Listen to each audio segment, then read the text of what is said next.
So good evening. Tonight I'm not talking a lot because I basically just want to give a platform to those people that have been scammed, or I don't know what is the best word. You know, they have been swindled off their soya beans. I have received a number of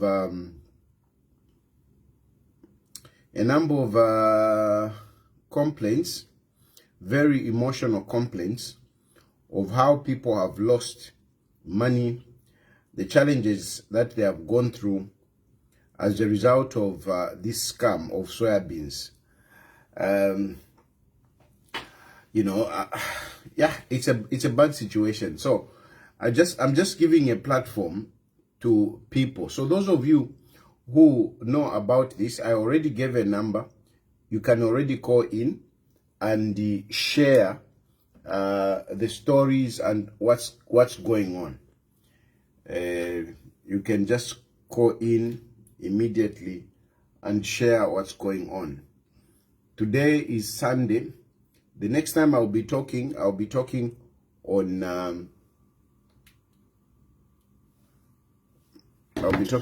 on Wednesday.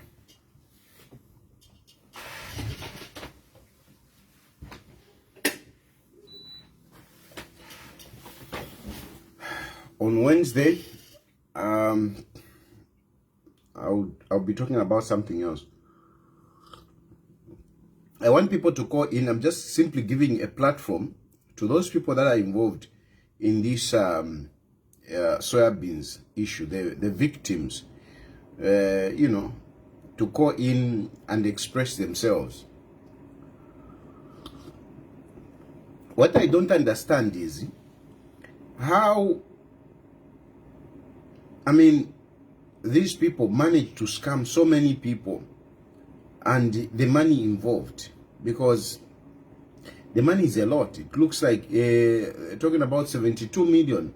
That's a lot of money, so I don't understand how this thing went on to an extent that somebody would get away with 72 million from poor Zambians.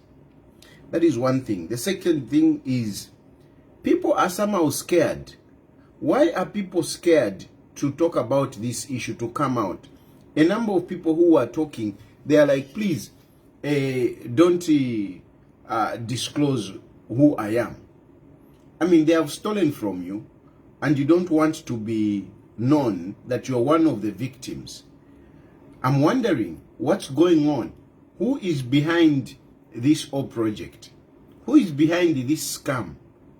Such that people are scared, to come out to say, we are the victims. Who is behind? Who is behind this soya beans scam? That is my first question. Who is behind? Because people are scared to come out. I've received a number of messages. And as you can see, the phone is still quiet. People are scared to come out and talk about this. Who is behind? May we know who is behind, so that, if you are scared to expose that person, me, I will expose that person. Me, I will expose that person. If you are scared, me, I will do it. I will do it. Who is behind, such that you are scared to talk about this? And the challenge with such scams is that, there is very little that you can do from the advocacy point of view. There is very little that you can do from the advocacy point of view. In other ways, I'm also basically saying that much as I sympathize with a lot of you people who are crying in my inbox, the challenge is that I can't do much. We have got a weakness, I think, in the law. We have got a weakness in the law such that people don't fear to scam poor Zambians and, you know, almost get away with it. We have had a number of scams. It is not only in soybeans. We have had people being scammed even in maize. You know, maize, a lot of people have been scammed, you know, relating to maize.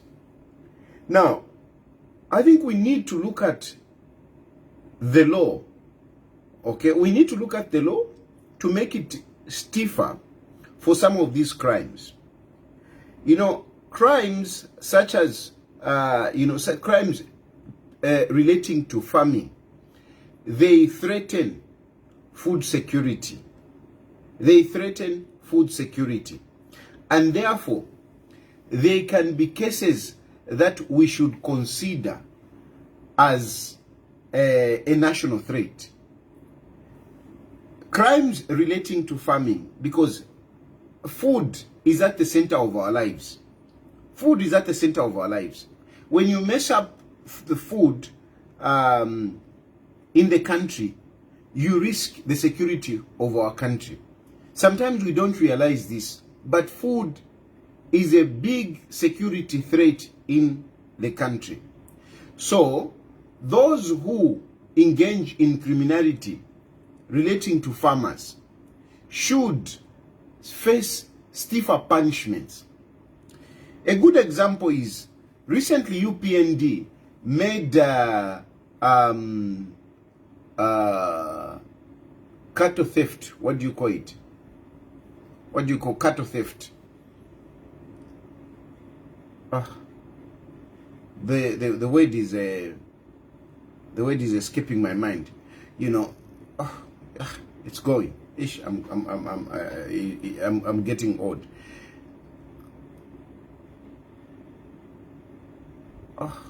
It's going. You know that thing. You know that moment where you're trying to remember a word and it's almost like coming, but then it's just not coming out. You know. Stock theft. Yeah, stock theft. Stock theft now. Yes, very good. Stock theft now is unbearable. You engage in stock theft, you go in without bail.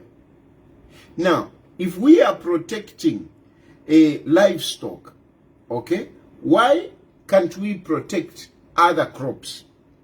My suggestion is that just like what we have done with stock theft, we should do it with other farm produce. We should do it with other farm produce such that we protect farmers. The issue is that we need to protect farmers, but we need to protect farmers, those involved in livestock, as well as those who are involved in cultivation, other products, other produce. We should protect all of them. They are all farmers. They are all farmers. So, for tonight, for me, I am calling that, can we strengthen the laws relating to farming so that farmers can feel safe, you know, to produce their crops and get paid for it. There are so many people that are scamming farmers. Every year we hear of farmers being scammed. Every year. How can we protect farmers? For those of you who are involved, who are victims to this soybeans thing, I've heard people complaining to say, I mean, we have seen this one. He's not in custody. He's just moving up and down. You know, he's free. Look, the challenge is that when people scam you and then they are arrested by the police, the law is that they are free to get bond or to get bail. So most of the times, these people, they are arrested. Like in this instance, I've heard that I don't know if it's this Chomba and the Indian guy have been arrested, but then they were released. And people are complaining that, I mean, this is corruption. The truth of the matter, honestly speaking, is that when people are arrested for such crimes, they are entitled to bond or bail. Of course, bond and bail is at the discretion of the police and the courts, respectively. But the issue is that they can be bonded or they can get bail. So, and it's difficult for us to say, no, I mean, they paid the police and whatever. It's difficult. And even if you accuse them that when you don't have evidence that the police were corrupted or the courts were corrupted, I mean, it's neither here nor there. So we have a very difficult situation in this instance. I don't want to speak like I'm a magician and I'm all powerful. No, I don't want. I like to give people the reality. The reality of the matter is that those people who scammed you, at the moment, from what I've read, is that they were arrested, but then released. But that release, I want to suppose they were released on bond, because they haven't appeared in court. So I want to assume that they were bonded. And bond is like a right. It's not a right. No, it's not a right. It's not a right. But you are entitled to it. It is at the discretion of the police, you know. And there is this assumption of innocence before you are convicted. So somebody cannot just be kept in the cells unless there is eminent risk that this person, you know, will flee. That is when somebody would be kept in the cells, or, you know, at remand prison. Most of the cases, really, like Haka in the Ichilema said it, that, you know, people must be given bond. People must be given bond. But unfortunately, some of these people are this kind of criminals. So, in my honest submission on that issue is that this scam is not any different from many other scams. You know, there was a point, at one point I even ended up, you know, taking over that business of roofing sheets, where so many people were scammed. And when I came with a solution to help people, some people are even accusing me to say, no, you are part of them. Whatever, they called me names. At the end of the day, the people that scammed them, they were only jailed just a few years, I think. I think they were jailed, is it 2 years? 2 years, 3 years? But the money that was involved was a lot of money. So even in this instance, these people, they have scammed you, and yes, they have been arrested, but at the end of the day, you might find these people being convicted, if they are convicted, and they are jailed just for a few years, you know. So it makes some of these people who are criminally minded, they don't fear to get into such criminality, because they look at the money that they get, like, you know, it's a lot of money. You know, I remember, you know, one of these scammers was like, I mean, so much money, I cannot make it in 3 years. He got money from people and he was not willing to give them back their money, because he said, I mean, it's okay, I'll be jailed, but I'll still retain my money. Because if you imagine, 72 million, that's a lot of money. And if such a person, 72 million, is jailed and is jailed for 2 years, what is it? What is there really to deter people from engaging in such activities? So I think we need to strengthen the laws. And for those of you who are victims of this, I am sorry to say it's a very difficult situation, because really, who is going to pay you? These people, now that they are even arrested, they have been released on bond, they feel even more stronger. They feel even more stronger. And even in cases where you organize yourselves, you sue them, most of the times these people, they don't even have properties that you can point at which you can grab to get your money, most of the times. So oftentimes the poor Zambians lose their money. And I'm afraid even in this instance, it might just go to that, where a lot of you people will lose money. And unfortunately, you can't even claim it from government. You can't say government pay us. Government cannot pay for something that was not delivered to them.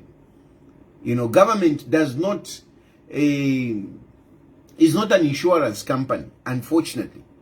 I mean, these are just the truth. It's sad that I have to say this. The government is not an insurance company which is there to compensate people who are scammed. The only thing that government can do is to strengthen the law. And that is all I can call for. That please, can we look at how we can strengthen the laws to protect our farmers? In this matter of soybeans, really, I don't know. And I can't say, go there, go there. I really don't know. I really don't know. I feel your pain. I sympathize with you. But then again, I need to be realistic to tell you that these situations have happened before. Such scams are there. And most of the times, people end up losing money. Some people are even still texting me over Kamono, for example. People are still texting me over Kamono. Well, Kamono was not a scam. Kamono was not a scam. Some money is locked up, you know, in, I don't know if I should say litigation. And I can only hope that since that was an investment, money was deposited in their account, I hope that, I would want to think that, you know, people can be paid. But then I am not so clear about the details of Kamono as well. But, and I want to emphasize, Kamono was not a scam. Kamono was an investment which, you know, was abused by those that had power. You know, they came in and just messed up Kamono, you know, for whatever reason that they had. But for these scams, I really doubt. I'm really sorry, my dear people. I've heard your complaints. I've heard your emotional pleas. But I'm sorry to say, it's a very difficult situation. It's a very difficult situation. I can't even advise to say, go there, you get your money. The reality is that such cases, they only lead to people losing money. Because that Chomba guy you are talking about, that Chomba guy you are talking about, that Indian guy you are talking about, I don't think they will be able to organize money and call people to say, come on, line up, here is your money. Most of the times, these scammers don't do that. Most of the times, they would rather pay, you know, the authorities to keep safe. And then, even if we talk about corruption, to say, no, the police have been corrupted, or the judges have been corrupted. Where is the evidence? We don't have the evidence. We don't have the evidence. So it becomes very difficult. I hope, I know this is not helpful, but this is the least that I can do. This is not a situation whereby you supplied to FRA, where I will be saying, come on, government, pay them. You know, you didn't supply to FRA, you didn't supply to government. So how do I push government to do anything? What can government do? Unfortunately, what can government do? Because the supply was not to the government. If it was to the government, quite all right. I would have been calling for Mutolo. Mutolo Piri, pay people. But Mutolo Piri, as a government representative, is not the one that got the soybeans. So it is a difficult, and for private sector, The only thing is the police, the courts. You go to the police, they get the bond. You go to to court, most of the times, even if you get a default judgment that these people should pay you back the money. Unfortunately, in a civil matter, people are not even jailed. They can only be declared bankrupt. But sometimes people are being declared bankrupt and yet they have, millions that they got from people. And some criminals really plan it that way. They know that at the end of the day, these people will go to the police, will get bond. If they sue us, we will go there and we will just plead we don't have the money. It's a sad situation. It's a sad situation. Those who want to say something, please, you can call in and talk about this.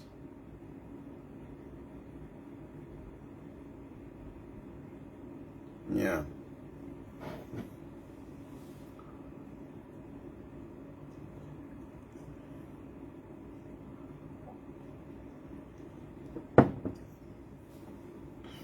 I guess people are reluctant to talk about this, and I'm sorry, I'm not gonna bring up any other issue for tonight. I don't want to dilute it. I don't want to dilute this. I want to leave it here for what it is worth. I want to leave it here for what it is worth. I don't know how much I can help. I don't know. But I'm very sure that some authorities have heard about this. But yeah, it's a difficult situation. I'll leave it there for tonight. Thank you very much for watching. May God bless you. May God bless Zambia. Good night.